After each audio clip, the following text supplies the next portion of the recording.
One of the most significant sources of design inspiration for me is travel, and my recent trip did not disappoint. Welcome to GA Atelier, the podcast where intentional interior design meets mindful living. I'm your host, Jihan Askar, and I'm here with you on this journey to transform our living spaces into sanctuaries that reflect our unique story, personality, style, and lifestyle, while elevating our everyday life at home. So step inside my design workshop and let's design your home together. Exploring new places, cities, cultures, and landscape offers a treasure trove of ideas to infuse in our home design. For me, travel is as much about the atmosphere and feel of a place as it is about the sights. It's about soaking in everything from the architecture to the design styles, the color, even the textures, and seeing how much variety there is around the world and how it can inspire my own designs. Some ways to be inspired while you travel is to notice where you're staying.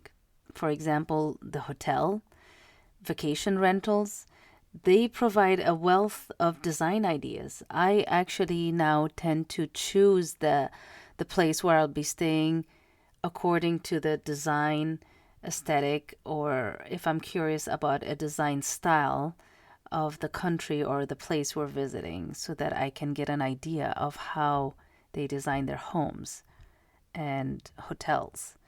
So consider the different aesthetics, colors, furniture choices in the places you're staying. Whether it's a luxurious hotel or a little cozy cottage in the countryside, take note of the design elements that you like, that make you feel comfortable, and be inspired to reflect some of these elements in your home. Another thing is just the natural surroundings.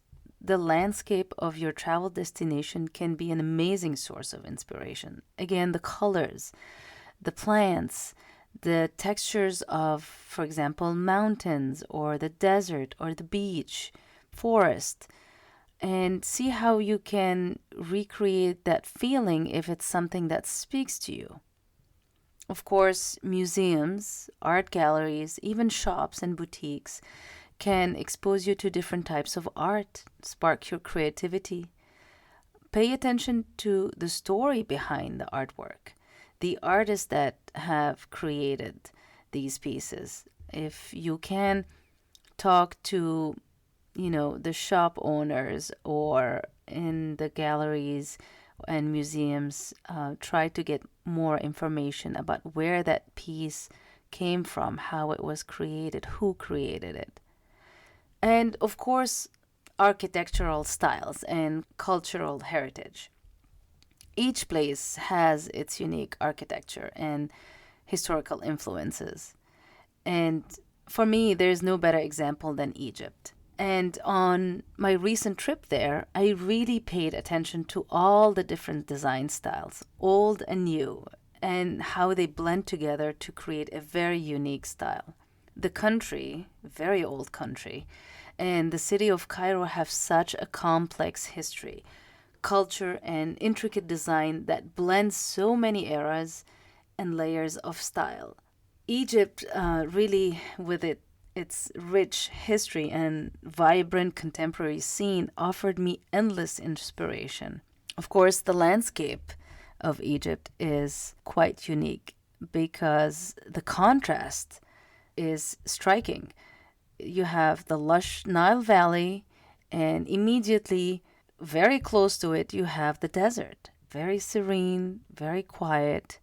Both places have different colors, textures, of course, plants, lots of water. The other place doesn't have it. Just the overall feeling is so different. And then in the bustling streets of Cairo, modern life blends seamlessly with history. You see a new building right next to a historic one, and both are used. The historic one might not just be for display, they might be still using it. It's amazing how history is layered in all the architecture of different eras, one layer literally on top of the other. For example, ancient mosques that use columns from the pharaoh's temples Cairo's buildings are a blend of Islamic architecture, Parisian style, and of course, contemporary style. It's really what makes the city so interesting. There is always something to discover and to notice if you look closely. I also visited other towns. I love the architecture of a very famous oasis. It's quite a big one that uses primarily mud bricks for their homes. They have a very intricate layout of courtyards and separate rooms that are still connected with outdoor staircases and hallways. They have domes, and this specific design and the material, the mud that they use, keeps the homes cool, especially during the hot summers. You almost don't need air conditioning, it just works almost perfectly.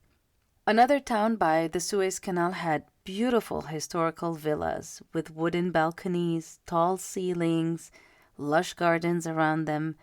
A completely different style, but it all works together. It all tells a story, the story of the place, what happened, and how people lived there and still do. And in fact, if you want to see some of these pictures of my recent trip, find my Instagram profile. I will put the link in the show notes. It's at G_A_atelier. But in Egypt, I was constantly reminded of how design is not just about aesthetics, but about evoking feelings, creating an atmosphere, writing a narrative. In Egypt, art and architecture isn't just seen and admired, it's felt. From ancient carvings that you see on the monuments to contemporary paintings, every piece tells a story. And I was actually lucky to meet some artists and see their atelier and how they work and create, which offered me another dimension to the art that I got. I got some paintings, some pottery from that oasis that I mentioned, and each piece is unique. And in this case, not mass produced, so you really know where it was made, by whom, and how. Egypt is really a great example of storytelling. Every temple, every market, every street has a story. And every time I visit it, which is one of my home countries, by the way, I deepen my appreciation for the blend of history, culture, and design. And I try to bring this back home with me. This art of blending styles, weaving in a personal narrative in design, and blending history with contemporary and modern pieces. In our homes, we can reflect our own history and travel experiences, creating spaces that are not only aesthetically pleasing but also rich in stories and personal meaning. Choose art that reflects your journey, pieces that have a soul, a narrative that resonates with your own. And as you incorporate these elements, think about the stories they tell, the feelings they evoke. That's really the true essence of travel-inspired design. In designing a space, it's not just about filling it with things. It's about creating a story, your story.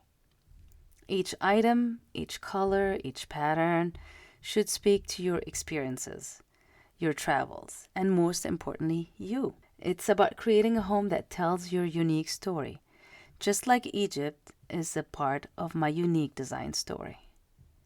I hope this episode has inspired you to infuse your living spaces with the spirit of your travels and experiences to create homes that are not just beautiful, but meaningful. Thank you for joining my atelier. Don't forget to follow the podcast. A new episode is released every week. And thank you for giving my podcast a star rating. Please consider writing a review as well. It means a lot to me.